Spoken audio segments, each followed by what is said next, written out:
In this video, I'm going to show you how to prepare your market report within seconds. You'll be using Claude Code skills to do all of the research whilst you sleep. So these are the agents. I'm sure you've heard about AI and agents doing work for you. This is an example.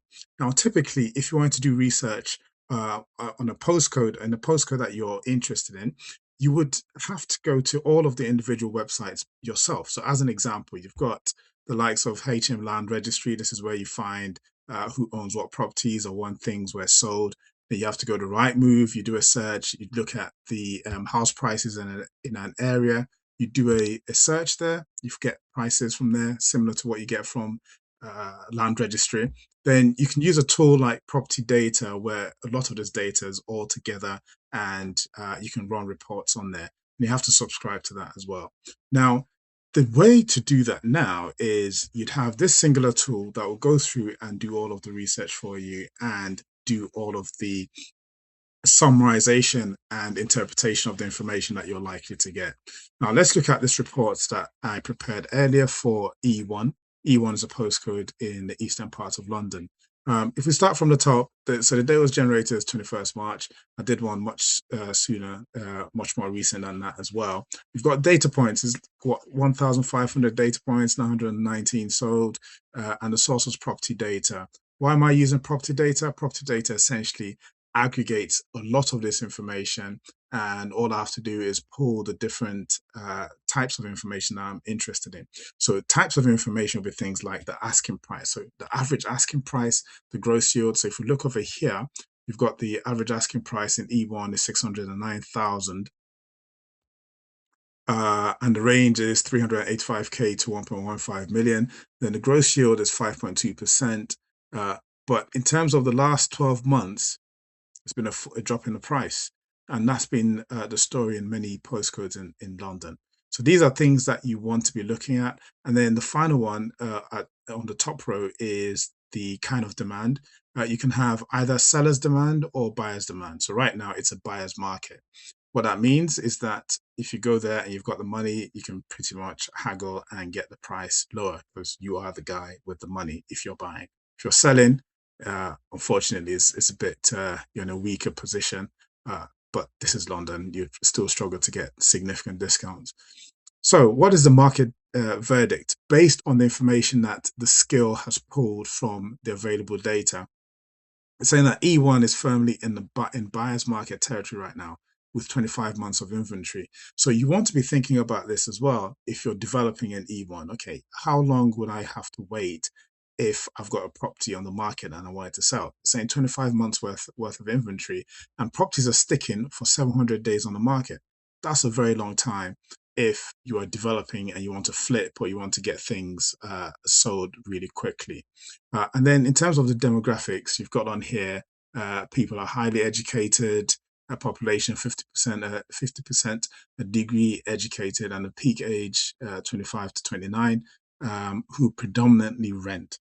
So that's useful information if you're going to invest. And then we look at some key metrics. We've seen some already in terms of the asking prices and how many properties are on the market, 911 right now. So these are things that you want to bear in mind if you're going to invest.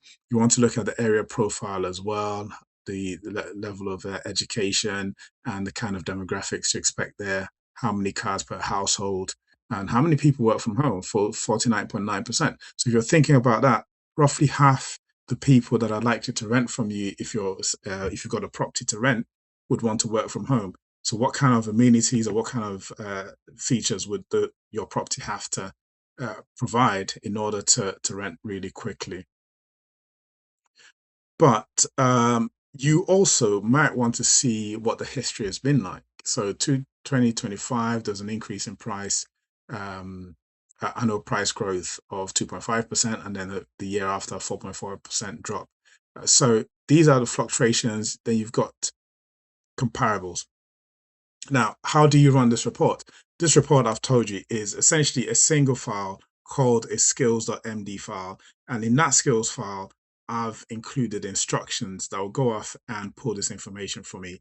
it doesn't matter what you want to see. There are many data points that you can still refer to. You can query things like the whether the property is in flood zone, in a conservation area. Any bits of information that you want is there. Restaurants, schools, all of that information is there. All you have to do is uh, update the skills file, and this is one that I use for that report right there. It is saying here, market report is, you've got a description of what the skill is. So produce a complete postcode market report by calling multiple property data endpoints simultaneously and synthesize it into a readable brief, which is what we just saw, right? So it's as simple as that. This is these are the different requests that have to be called to the property data website, and it pulls all that information, combines them, and then interprets that information for you. So it's looking at prices, rents, yields, sold prices, demands, and demographics and growth. So this is all the stuff that we've just looked at. Now, another piece that we'd look at is there's an option to compare two postcodes as well, and I'll show you what that looks like.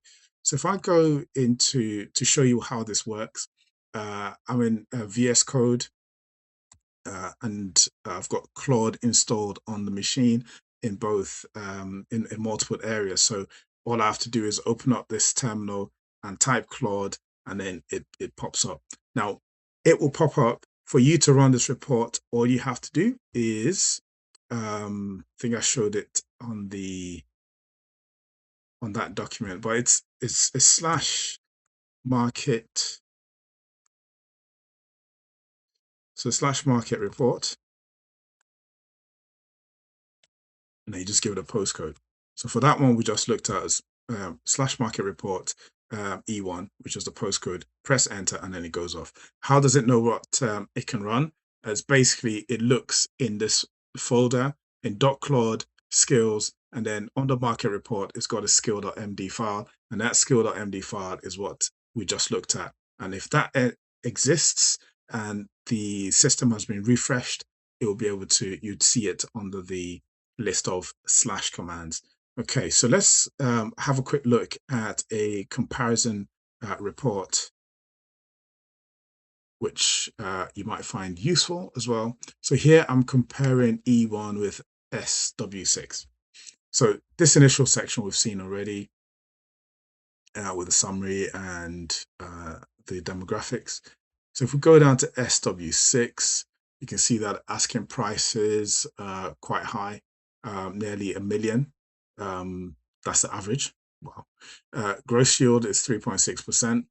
That's to be expected. That'll be lower than E1, just based purely on the fact that even though it's in London, it's more of a capital play. So that's the price of the property is what people tend to look at, not so much the rental return. But 3.6% is the yield. Price growth negative 14%, and it's also a buyer's market. So in that regard, it's similar to E1. Average sold price is 810,000, so it is keeping up those high figures. So average days on the market is 761 days, and it's got 47 sales per month. That's the current performance on there. And how many months of inventory? 25. So how many properties are on the market right now? 1.1 thousand. So these are the high points that you want to be thinking of when you're going to make this purchase. Now, interestingly, the buyer profile there, 61% are graduates, 0.6 vehicles per household, and the top age band is 25 to 26. And those guys can afford 810,000. Wow. Okay, so that's brilliant. So in terms of the comparison then, and if you want to see them side by side, because at the top, we had E1 figures and headline metrics, and then we had the SW6 headline metrics. Then here is just a table where you can just see them next to each other.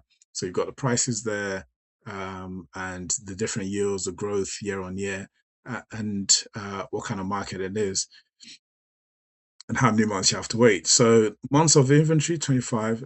Those are similar. How many sales per month? It seems SW6, that's Fulham. SW6 has more sales per month than E1 Whitechapel, despite the price difference, how many days on the market. So these figures are similar. So based on this, you'd then ask yourself the question, which place would be better for my investment purposes? So that's the kind of thing